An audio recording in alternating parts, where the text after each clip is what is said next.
தோழமை சொந்தங்களுக்கு பணிவான வணக்கங்கள். அன்புடன் கேவிஎஸ். ஓய்வூதியர்களுடைய மிக முக்கியமான கோரிக்கையிலே ஒன்று, அவர்களுடைய நிலையான மருத்துவப்படி ஃபிக்ஸட் மெடிக்கல் அலவன்ஸ் என்பது ரூபாய் 1000 மாதத்திற்கு ரூபாய் 3000 உயர்த்தப்பட வேண்டும் என்பதுதான். இந்த கோரிக்கையானது நீண்ட காலமாக எழுப்பப்பட்டு வரக்கூடிய கோரிக்கை. நாடாளுமன்றத்திலே அதனுடைய நிலைக்குழு கூட இந்த 1000 ரூபாய் என்பதை 3000 ரூபாயாக உயர்த்தி வழங்கப்பட வேண்டும் என்ற பரிந்துரை அளித்து, பின்னர் நாடாளுமன்றத்திலே அந்த கோரிக்கையானது மறுக்கப்பட்டதும் நாம் அறிந்த உண்மை.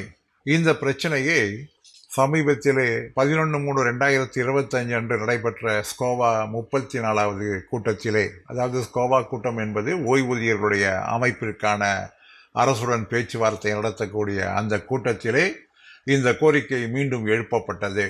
ஏற்கனவே நாடாளுமன்ற நிலைக்குழு கூட இதை பரிந்துரை செய்திருக்கிறது. இன்று இருக்கக்கூடிய மருந்துகளுடைய விலைகளை ஒப்பிடும் பொழுது ஆகக்கூடிய அந்த செலவினங்களை கணக்கில் கொண்டு 1000 என்பதை 3000 மாதத்திற்கு வழங்கப்பட வேண்டும் என்ற கோரிக்கை எழுப்பப்பட்டது. இதற்கு பதிலளித்த டிபார்ட்மெண்ட் ஆஃப் எக்ஸ்பெண்டிச்சர், அதாவது செலவினத்துறையானது, இந்த பிரச்சனையானது 8வது ஊதிய குழுவிலே டேர்ம்ஸ் ஆஃப் ரெஃபரன்ஸிலே பரிசீலனைக்கு உட்படுத்தப்படும் என்று பதிலளித்திருக்கிறது. ஆக இந்த FMEA என்பது உயர்த்தப்பட வேண்டும் என்கின்ற கோரிக்கை மீண்டும் இழுத்தடிக்கப்பட்டிருக்கிறது.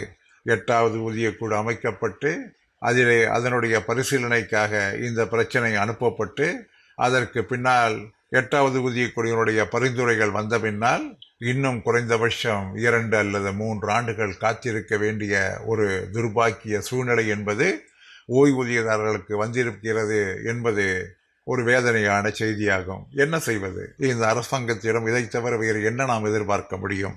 மீண்டும் சந்திப்போம் தோழர்களே, மீண்டும் சந்திப்போம். அன்புடன் கேவிஎஸ்.